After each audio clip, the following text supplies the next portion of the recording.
In the year 651, The Persian Empire fell. Its armies were gone. Its king was dead. Every empire that falls this completely disappears with it. Its language dies first, then its stories, then its name. That is what happened to 100 conquered peoples before them. It did not happen to Persia. For 200 years, its language had no army, no throne, no empire behind it. It survived anyway, on paper, in secret, in verse. This is the story of the empire that lost everything and saved its voice. The Sasanian Empire had ruled Persia for 400 years. Its official language was Middle Persian, written in a script called Pahlavi. Then Arab armies swept out of the desert. Within 20 years, the empire that had rivaled Rome was gone. Arab settlers poured into Persian territory by the thousands. Arabic became the language of government, of religion, of power. Persian nobles who wanted influence had to learn it. Persian poets who wanted an audience had to write in it. This is the point where nearly every conquered language disappears. Coptic in Egypt, Gothic in Spain, Aramaic across the Levant. Conquest did not just take their land, it erased their voice. For 200 years, it looked like Persian would follow the same path. Middle Persian, the language of kings, had almost nowhere left to live. But 200 miles east of the old capital, something was stirring. In a province called Khorasan, far from the center of power, Arabic ruled the palaces, but it never reached the villages. Ordinary Persians kept speaking their own tongue at home, in the fields, in the markets. It changed. It absorbed Arabic words, but it did not disappear. Scholars call what emerged New Persian, a hybrid built to survive. It borrowed the enemy's alphabet just to stay alive. Written in Arabic letters, spoken with a Persian's soul. This was not surrender, this was disguise, and it needed a place to grow, far from the capital's watchful eyes.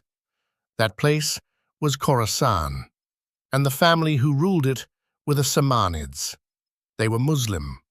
They were loyal subjects of the Arab Caliph, and in their own court they spoke Persian on purpose. They paid poets in gold to write in a language with no empire behind it. It was a strange kind of rebellion, quiet, cultural, deniable. No armies raised, no caliph challenged, just a language being carried forward one poem at a time. In this world, one poet made a decision that would outlast every king involved. His name was Ferdowsi, and he set out to write the entire history of Persia in verse. Every king, every myth, every war, from the beginning of the world. He gave the work a title, the Shahnameh, the Book of Kings. He made one rule for himself, and he never broke it. He would write it in pure Persian, and refuse every Arabic word he could. In a world where Arabic was the language of the educated, that was a defiant choice. it took him almost 30 years. He wrote through the rise of one dynasty and the fall of another. The Samanid princes who first funded him lost their throne before he finished. He kept writing anyway. By the time the Shahnameh was finished, it held 60,000 couplets, longer than the Iliad and the Odyssey combined. Written almost entirely without Arabic, in a century when that was nearly impossible. One man had preserved, alone, an entire empire's memory. Not its armies, not its throne, its memory. He carried it, on foot, to the one ruler powerful enough to make it matter. A new Turkic sultan named Mahmud of Ghazni. Mahmud had promised him 1 gold coin for every couplet. 60,000 couplets. 60,000 coins, a fortune. When Ferdowsi finally arrived to collect it, the court had changed its mind. Advisors told the Sultan the poet's beliefs made him unworthy of the reward.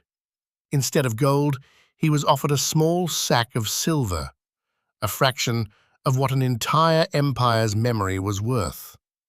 Ferdowsi did not accept it. According to tradition, he gave it away on the spot to a bath attendant and a drink seller. Then he wrote one final verse, not for the Book of Kings, for the king who wronged him. A satire, sharp enough that he reportedly fled his home afterward. He returned to Tus years later and died there, poor and unrewarded. The local clergy considered him too controversial to bury in the town's cemetery, so he was buried in his own garden instead. The Sultan who insulted him is remembered today mostly as a footnote in Ferdowsi's poem. His empire crumbled within decades. The poem did not. Here is what that single poem actually did. It gave New Persian a permanent, undeniable literary foundation. After Ferdowsi, no ruler could claim Persian was not a serious language. It preserved pre-Islamic myths and kings that would otherwise have vanished completely, stories that existed nowhere else, in no other surviving text. Later dynasties, even foreign ones, adopted Persian as their language of culture. Turkic sultans, Mongol khans, all of them eventually patronized Persian poetry. The language of the conquered outlasted the empires of the conquerors.